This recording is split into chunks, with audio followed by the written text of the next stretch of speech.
Namaskar.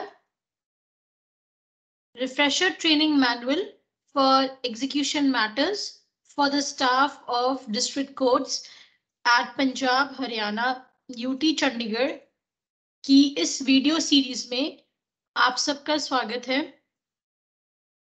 पिछले कुछ videos में हमने फ्रीक्वेंटली आस्क्ड क्वेश्चंस जो हमें प्रोसेस सर्विंग एजेंसी और अन्य डिस्ट्रिक्ट स्टाफ से आए हैं उनके सवालों को और जवाबों के बारे में जानने की कोशिश की।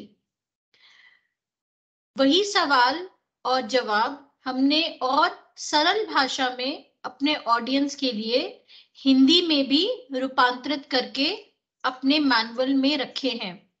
आज हम कुछ सवाल और जवाब के बारे में जानने की कोशिश करेंगे।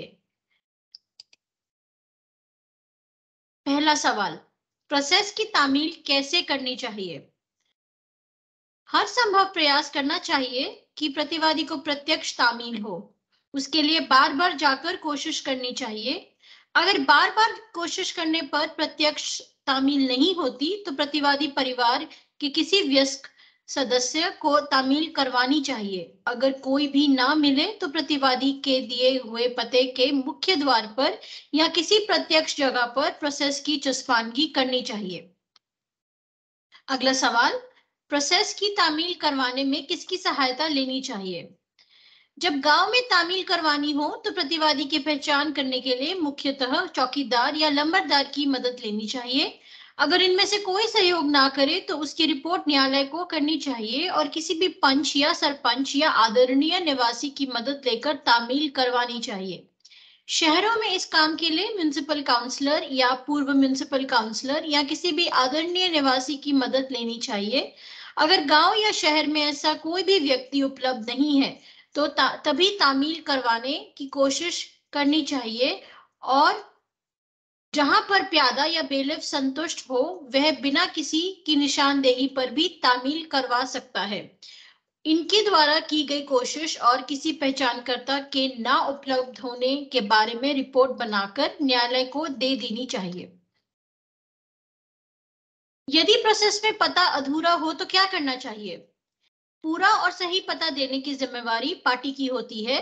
अहमद को प्रोसेस सर्वर करते समय इस बात की जांच करनी चाहिए और अगर उसको पता अधूरा लगता है तो उसको ये बात न्यायालय के ध्यान में लानी चाहिए।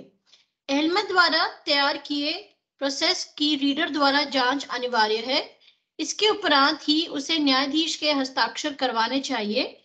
जब कोई प्रोसेस न्यायाधीश के हस्ताक्षर होकर प्रोसेस सर्विंग एजेंसी में जाता है तो नाजिर को भी उसकी जांच करनी चाहिए और यदि पता अधूरा हो तो उसको वह प्रोसेस न्यायालय में रिपोर्ट करके वापस कर देना चाहिए और उसकी जानकारी न्यायाधीश को देनी चाहिए।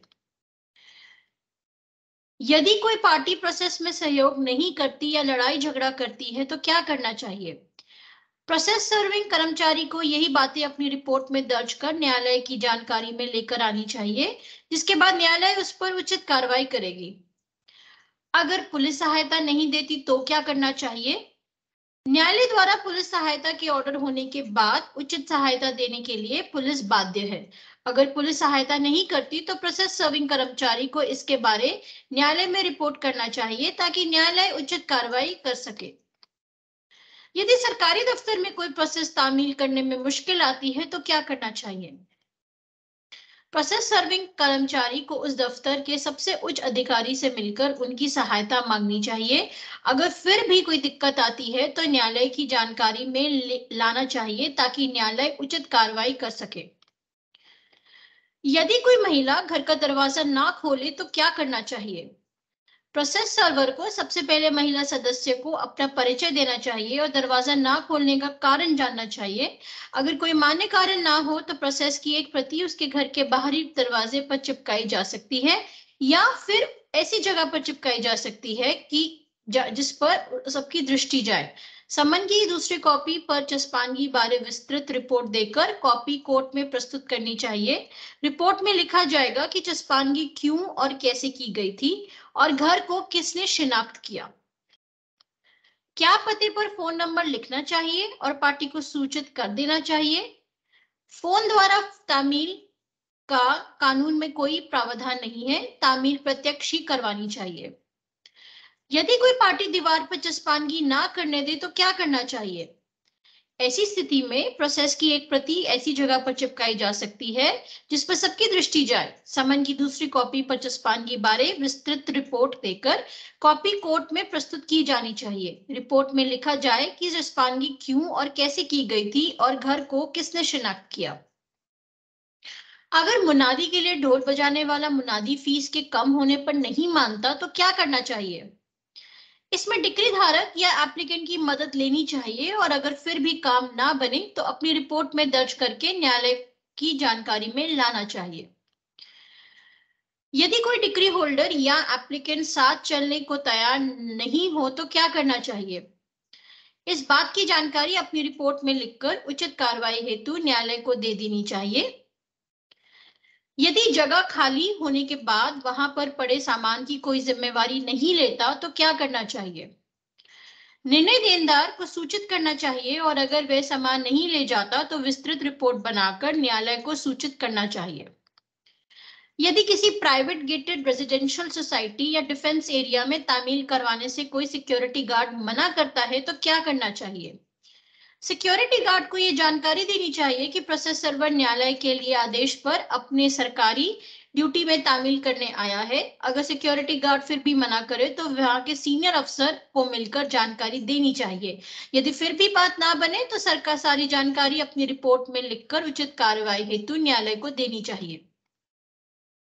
प्रोसेस की तामील करवाने के लिए यदि रेलवे स्टेशन या बस स्टैंड पर अपनी मोटरसाइकिल खड़ी करनी हो तो पार्किंग फीस लेते हैं। इसका क्या उपचार है? ये बात न्यायालय की जानकारी में लानी चाहिए ताकि माननीय जिला न्यायाधीश जिला एडमिनिस्ट्रेशन के साथ संपर्क करके ड्यूटी के दौरान ली गई पार्किंग फीस को माफ करवा सके। तो ये कुछ फ्रीक्वेंटली आस्क्ड क्वेश्चंस थे जो बार बार हमारी प्रोसेस सर्विंग एजेंसी के सामने प्रोसेस की तामील करवाते समय आते हैं। ये पूरा रिफ्रेशर मैनुअल जो चंडीगढ़ जुडिशियल एकेडमी ने बनाया है, ये एक ऑनरेबल सुप्रीम कोर्ट की जजमेंट के आधार पर बनाया है। ऑनरेबल सुप्रीम कोर्ट ने 22 अप्रैल 2022 को एक जजमेंट दी थी जो थी Rahul S Shah versus Jinendra Kumar Gandhi and others. अगले वीडियो में हम इस जजमेंट के बारे में बात करेंगे और इसमें ऑनरेबल सुप्रीम कोर्ट ने जो डायरेक्शंस दी हैं उसके बारे में विस्तृत रूप से जानेंगे। तब तक के लिए नमस्कार।